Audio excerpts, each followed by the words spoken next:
house. There's some hoes. Give me a hoe. All over the world. Fuck that big round. Booty, booty, booty, booty. Let me hit it. Move your big booty. Oh, shucks. Are we doing it? Yes, without a doubt. Let me see you. Y'all ain't ready. Pump it up.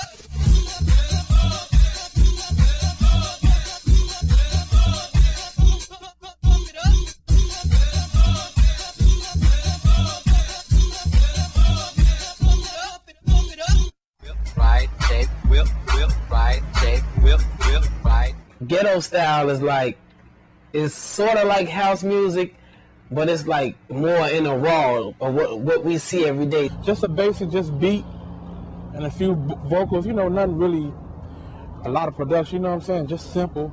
Just bass, the boom, boom, boom, boom, and then the tracks that go with it and the chants, you know, throw your hands up, you know, shake that ass, stuff like that. Everybody had their certain hit track as far as the ghetto stage, when everybody, as far as Dion, Milton, everybody making tapes. We had like D-Man saying Bang It, you know, he had a track called Bang It. Funk had a track called Pump It. I had a track called Move It. Those was like the main tracks at the time. We had Pump It, Move It, Bang It, and oh yeah, Hit It From the Back, Eric Martin. Real explicit, you know what I'm saying? Real explicit, because it's real shit. It's what motherfuckers want to hear. If they didn't want to hear it so much, they wouldn't buy it. You know what I'm saying? Or they wouldn't listen to it. They wouldn't come out, you know what I'm saying? Play me some booty, you know what I'm saying? That's all I hear and shit. So, and being real explicit to me is not really like, I don't know, it's not bad. I don't see nothing wrong with it. We sort of like gangster rappers in, you know, house music, so to speak. You know, we just calling it how we see it, like, damn, she got a big ass, you know, something like that. You know, hoes in the house, you know, we just get in the raw. Like, you know, some of the DJs from the South Side, they call them car booties, you know, can I get a ride? Hell no, you know, that's how it is. That's the type of stuff they like today, you know.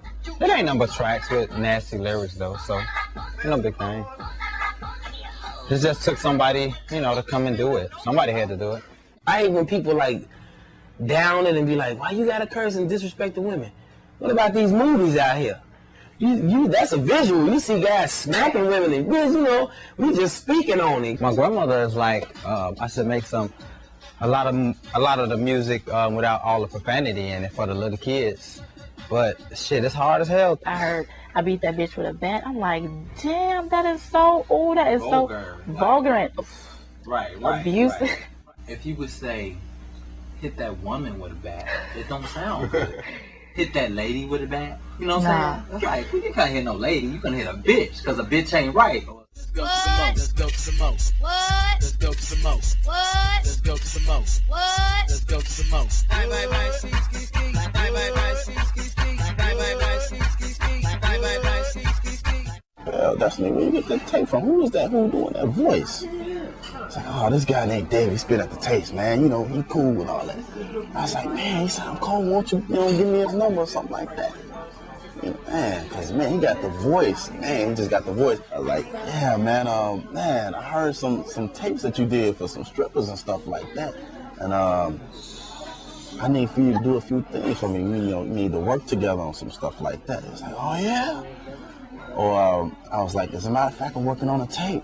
How much would you charge me to do some samples? I mean, some words, say a few words for me. Oh man, he was all excited and stuff. I would charge you that. But you know, I get down there and stuff. You know, I'll at least charge you $10 because I got a few more of the words I want to say. I was like, you sure? Just $10? I'm like, just $10? That's it? Yeah, just $10. All right, man. Okay, well, hey, go to work. Hook that up and stuff.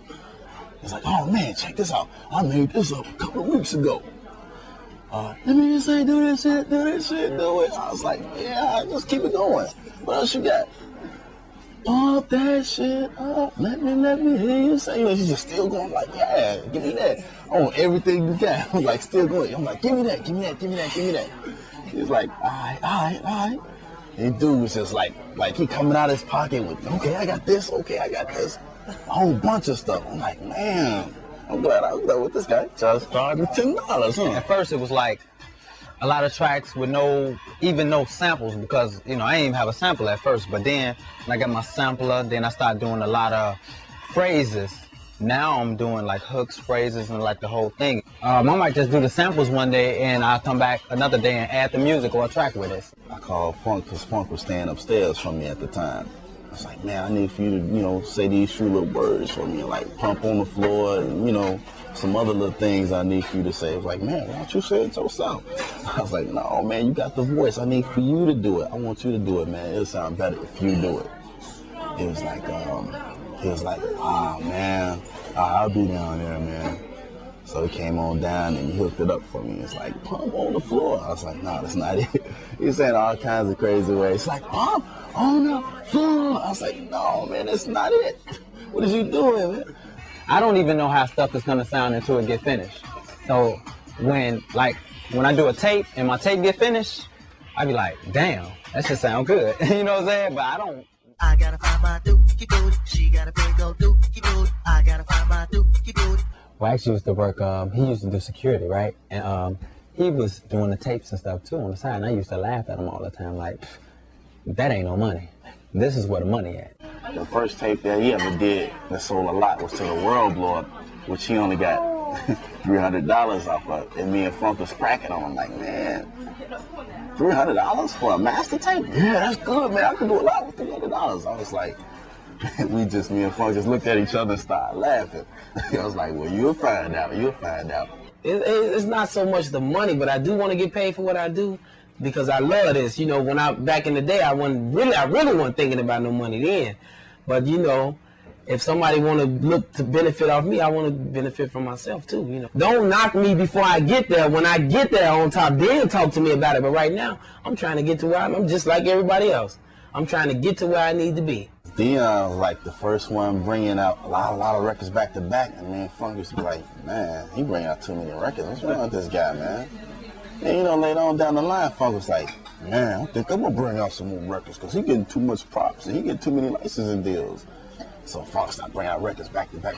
I was like, man, forget y'all. I mean, I just make stuff that I like. If people like it, then it's cool. I don't be like every song that I make is like the shit. If some people like it, then you know. It's cool with me.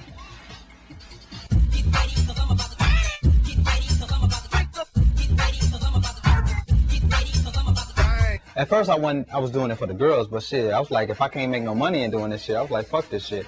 After a while, it was like, well, you know, might as well. You know what I'm saying? So I started matter of fact, I put out my own record. I don't even got a copy of it, but I put out, I don't even know the name of it. I put it out, pressed it up. And that's when I hooked up with the guy up at Dance Mania.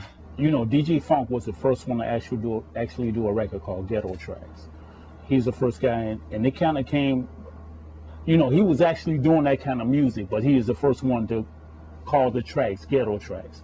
And that actually came about because a lot of stores used to call, and the kind of music I was putting out, they would just say, give me some of those ghetto tracks, you know, because it was just tracks by guys who lived in the ghetto, so they used to call and say, just give me some of those ghetto tracks. Separate me from a lot of DJs is that I ain't no DJ that like one style of music. I might do particularly one style of music, but man, if it sounds good, it sounds good no matter what it is, you know what I'm saying? DJ Funk sound is like a lot of different sounds, because I can be playing some bass shit, and then I can go to some ghetto shit, and then I can go to some techno shit, and I can play some club shit, but it's sounds that I like. I'm the kind of person that if I walk into a party, no matter who was there, if it's a song that everybody like, it'll make me think like, damn, what the fuck is that? Let me listen to it. Why do everybody like this? You know what I'm saying?